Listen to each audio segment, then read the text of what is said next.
Да, мы опять возвращаемся к одной из самых интересных тем наших последних месяцев. Это строительство АЭС, развитие атомной индустрии в Казахстане. Появились у нас сегодня некоторые новости, я на них обратил внимание. Продолжим разбираться в вопросах, которые волнуют, конечно, общественность. Это каковы у нас и реальные риски, и выгода для нашей страны от строительства АЭС. В общем, сейчас все обсудим. У нас в студии здесь представители партии «Зеленых» Байтак. Это Азаматхан Амиртай, председатель партии, я вас приветствую, и Олег Пак, зампред, и председатель правления Альянса предпринимателей «Парасат». Добро пожаловать. По скайпу к нам подключается Алдияр Токтаров, председатель Ассоциации развития атомной индустрии. Алдияр, нас слышно? Да, вас слышно хорошо. Хорошо, начнем обсуждение, если можно. Я так понимаю, что у вас сегодня состоялось подписание меморандума. Вы объединяетесь, и опять эта тема строительства АЭС выходит на первый план. Хотелось бы понять, с чем это связано. Собственно, почему эту тему сейчас вы поднимаете вновь? Хотя вообще в целом сейчас затишье. После референдума уже новостей нет. Давайте, если можно, сразу начнем с господина Токтарова. Вам, пожалуйста, слово для комментария. Спасибо. На самом деле, может быть, прекратилась такая активная работа с общественностью, или она не так активно ведется, как во время референдума, но я бы не сказал, что сейчас происходит затишье. Так. Потому что работа ведется каждым из так называемых стейкхолдеров или участников этого процесса, и каждый старается привнести максимум пользы для реализации этого проекта. То есть, так как мы с Альянсом Парасат и партией «Зеленых» Байтак, например, что подписали меморандум и определились о направлениях будущей работы, о том, как мы будем двигаться дальше. Поэтому мы можем видеть очень много новостей, как, например, представители Министерства энергетики ездят в Францию, в Корею, в другие страны и стараются получить максимальное количество информации и о возможном будущем проекта. Поэтому затишья как такового нет, проект двигается, и каждый работает на максимум своих возможностей. Спасибо. Да, пожалуйста, если можно, господин Амиртай, вам слово. Меморандум плюс строительство АЭС. Я так понимаю, что все болезненные вопросы, которые есть у общества, вы пытаетесь сейчас снять, да? Да. Ну, я здесь с Алдияром согласен. Затишья сейчас нету, то есть каждый в своем направлении работает. Министерство энергетики в своем направлении изучает вопрос политический, да? А мы тоже на одном месте не стоим. Уже мы ездили много куда, сами видели атомную электростанцию, как оно развивается. Вообще мы что это представляем? Это целая экономика, это рабочие места, это каждую энергию, которую будет выделять эта атомная электростанция, она должен быть окупаемой. То есть мы хотим построить индустриальную зону, да, свободную экономическую зону, подтянуть сюда людей из реальной экономики, из малого и среднего бизнеса, пригласить инвесторов, самых сильных инвесторов, машиностроение, там, такие те же обрабатывающие отрасль, да, поэтому это мы, наоборот, работа сейчас начался, мы не должны остановиться, потому что если мы не будем знать, что надо, придут другие люди и за нас будет это все делать. Поэтому мы, если решение политическое было принято, строительство атомной электростанции, народ поддержал, мы должны быть номер один в этом направлении. Поэтому вопрос строительства самой атомной электростанции, вокруг него, это целый город, понимаете, индустриальные парки, это развитие малого и среднего бизнеса. И мы, наши компании казахстанские должны соответствовать. Даже сварочная работа, настолько это, понимаете, сертифицирован должен быть на уровне МАГАТЭ, чтобы участвовать на проекте. Поэтому сможем ли мы действительно? Безусловно, мы сможем. Мы ТШО, третье поколение построили же в Атырау. Там тоже требования большие были, там тоже. Поэтому у нас есть, но мы должны локализировать, мы больше над этим должны работать. То есть наша задача, да, если, скажем, сумма будет там 15 миллиардов долларов, мы должны максимально делать все, чтобы больше осталось из этих денег в Казахстане. Кассодержание было 70-80%. Как это можно обеспечить, господин Пак? И вот если посмотреть на меморандум, который вы подписали, вопросы кадров тоже вы затрагиваете? Безусловно, у нас, скажу так, что сегодня на самом деле такой исторический момент, когда объединилось три структуры, которые могут обеспечить такой баланс интересов государства, интересы общества и интересы бизнеса. То есть мы объединились для того, чтобы на самом деле сделать так, что процесс выбора вендора, процесс строительства, процесс в целом выбора финансовой модели строительства атомной станции, он был прозрачен и в интересах Казахстана. Для этого мы объединились. Сегодня подписан такой исторический, как я уже сказал, документ, меморандум, где мы в целом объединяем свои усилия для достижения цели. И сегодня, как вы знаете, вот если мы говорим про местное содержание, по примеру, опять же, той же Турции, вот при первой их АЭС, которую строил Росатом, местное содержание было на уровне, по-моему, 20%, при том, что, как вы знаете, Турция достаточно развита. Да, то есть очень сильно развита и строительная индустрия, и обрабатывающая промышленность в целом и так далее. Сегодня следующая АЭС Турция уже планирует строить с долей местного содержания 30%. Мы говорим о том, что нам необходимо за счет строительства АЭС в целом обеспечить максимальную долю местного содержания и плюс развить те отрасли, которые сегодня у нас не развиты. Поэтому основной из наших задач, которую мы будем планировать в ближайшее время, это в целом подготовку программы развития промышленности в эпоху строительства АЭС. Это вот такая наша задача, как Альянс. Это серьезный вызов, я бы даже сказал. Да, поэтому мы приглашаем бизнес для участия, строительный это бизнес, кадры, да, и так далее. Это подготовка кадров, подготовка реальных предпринимателей, да, инженеров. Это же огромная работа, это целая отрасль. Поэтому здесь важно, что мы встали рядом Ассоциации развития атомной индустрии. Для нас это важно. То есть мы хотим, чтобы компетентность, чтобы мы были номер один в Казахстане. Не просто... Можно ли, да, коллеги, давайте я так вопрос поставлю. Если в Турции 20, 30, а можем ли мы сделать, например, когда будет консорциум, который будет создавать эту уникальную конструкцию АЭС, поставить, например, 50, 60, 70, и чтобы они сами к этому стремились, чтобы это вышло на первый план, чтобы мы не потеряли, так скажем, вот здесь такую возможность. Таких примеров много. Взять иностранных инвесторов, которые разрабатывают нефтегазовые месторождения наши. Там локализация небольшая. Ну, для этого мы... Да, пожалуйста. Господин Токтаров, жестко зафиксировать. 50-60%. Это реально, нет? Это очень амбициозно с нашей. Особенно как для страны, которая, можно сказать, потеряла в каком-то роде свои компетенции в атомной отрасли. У нас работали атомные реактора. Мы производили топливо для большого количества реакторов в Советском Союзе.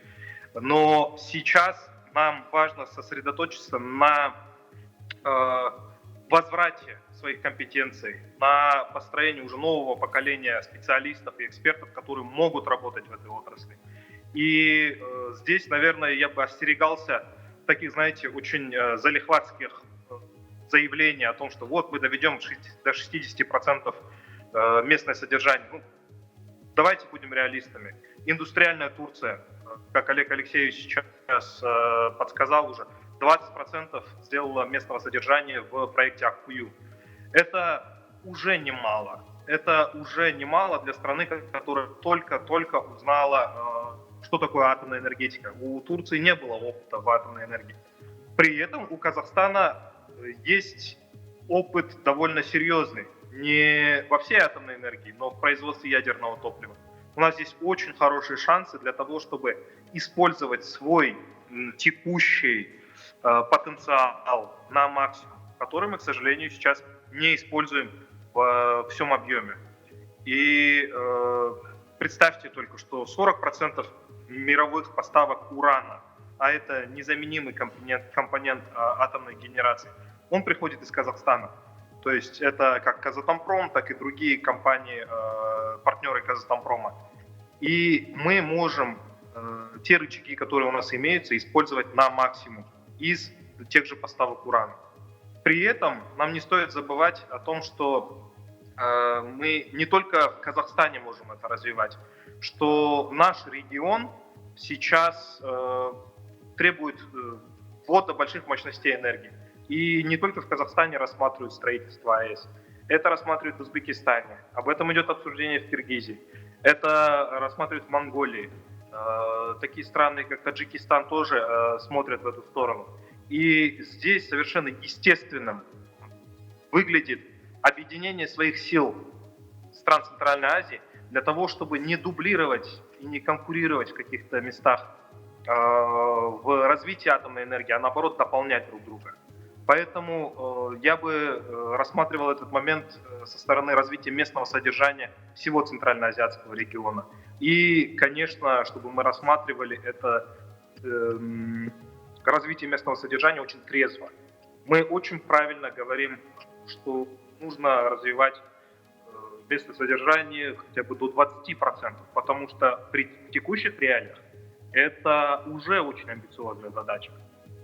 Немного долгий, спасибо. пространный ответ, но я... Да, я вас понимаю. Господин Пак, пожалуйста, если можно тоже. Я прав в своей обеспокоенности или нет? Вот здесь хочется уточнить. Потому что телезрители тоже пишут, вот смотрите, какие вопросы. Так, если взять по регионам, в Казахстане нет особой необходимости в АЭС, в Казахстане нет больших заводов, фабрик, промышленности, ничего не производит, тогда зачем нужен АЭС? Нам не хватает энергии, дорогие друзья. Да, пожалуйста. я прокомментирую. Ну, как говорится, эту проблему я знаю не понаслышке.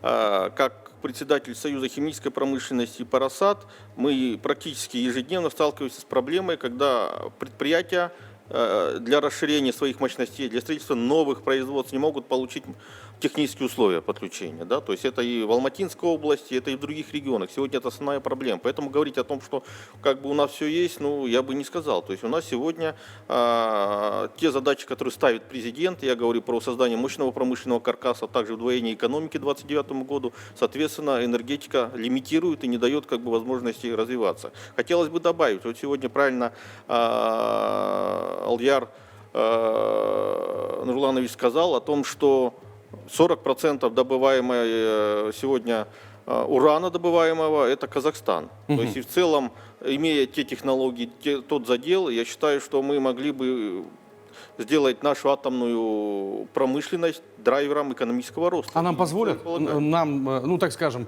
это же политический вопрос, Нет, геополитический. Понятно, есть и технологии, которые, понятно, в целях там, использования их там, по двойному назначению и так далее нам не дадут. Но есть и другие моменты и возможности, да, когда мы сможем балансировать. Хотелось бы сказать, что, наверное, все-таки необходимо, на мой взгляд, я говорю как эксперта, как бизнесмена, нам необходима стратегия развития атомной отрасли для Казахстана. Да? То есть такой документ, который бы в целом говорил, куда мы движемся и как бы, где мы будем условно через там, какой-то период, там, через 5, 7, 10 лет. Поэтому, безусловно, для нас атомная индустрия, для Казахстана, с учетом наших запасов и наших компетенций, является стратегическим направлением развития. Да, пожалуйста. Да. Получается, самое главное здесь мы должны, вот государство инвестирует, да, и мы должны думать о окупаемости. Как мы окупим, да? Только за счет индустрии, за счет бизнеса мы можем только окупить. Я вот когда имел в виду 70%, я имел в виду развитие отрасли всего, там, создание индустриальных парков, да? Если мы будем получать от атомной электростанции 70% энергии на именно обеспечение индустриальных зон, а представьте, каждый потребляемая энергия приносит какой этот объем продуктов, да, ВВП, насколько будет расти.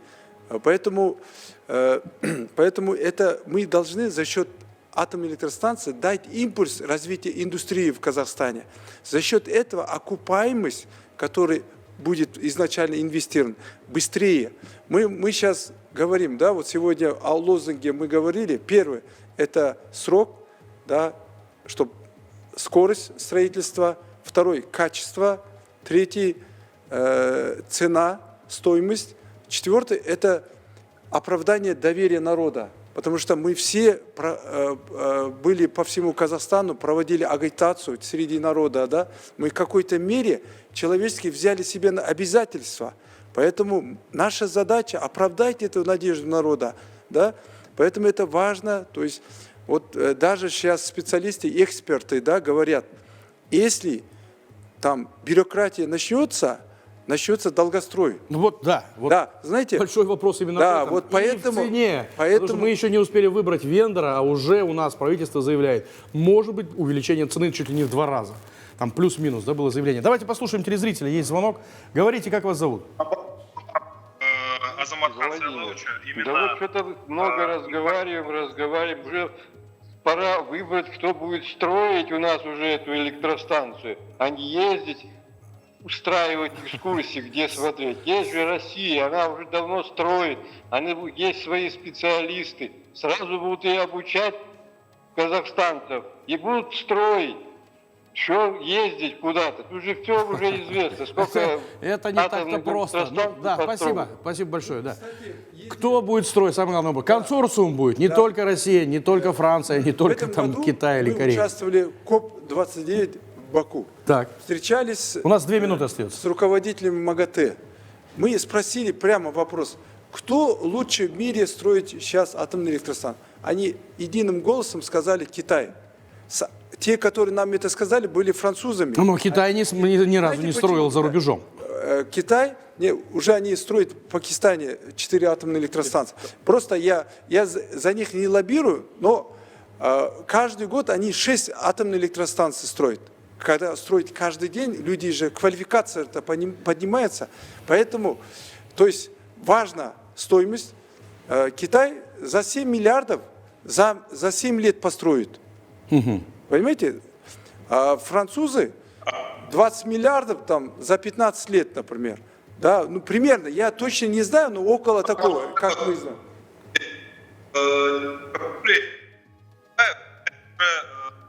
Сказал Данил, то, что 2 минуты осталось. Да. Сейчас Все, уже время давайте заканчивается. на задайте. два вопроса. Срок это главное. Если можно, коротко, прям в 2 словах. Да, коротко, в первую очередь, мы сейчас говорили о том, зачем нам строить АЭС, если у нас производства нет. У нас именно поэтому производства нету, потому что нету стабильного и хорошего источника генерации энергии. То есть новые инвестпроекты не получают тех условий, которые позволяют им расти. Второе, это то, о чем мы говорили сейчас, какой вендор будет выбираться. На самом деле вопрос сейчас стоит не просто в выборе вендора и не совсем в выборе вендора. Сейчас нам нужно сформировать требования для этих вендоров. Нужно выработать будет и наша критерии, задача по в том которым числе. будут выбирать. Да, самое главное, да, спасибо большое. Я благодарю вас. Вынужден прервать, я прошу прощения, время закончилось. Я так понимаю, что вы сегодня и объединяетесь для того, чтобы в том числе эти требования контролировать, да? Контролировать и формулировать в том числе, Формировать да? этот Потому требование. что у общественности вопросов много. Мне до сих пор пишут, зачем, почему, хотя мы уже приняли решение на референдуме. Спасибо большое, что пришли в студию. Да, тему еще обсудим, она очень интересная. Спасибо за ваши вопросы, тоже за сообщения. Это была программа «Время говорить». До свидания.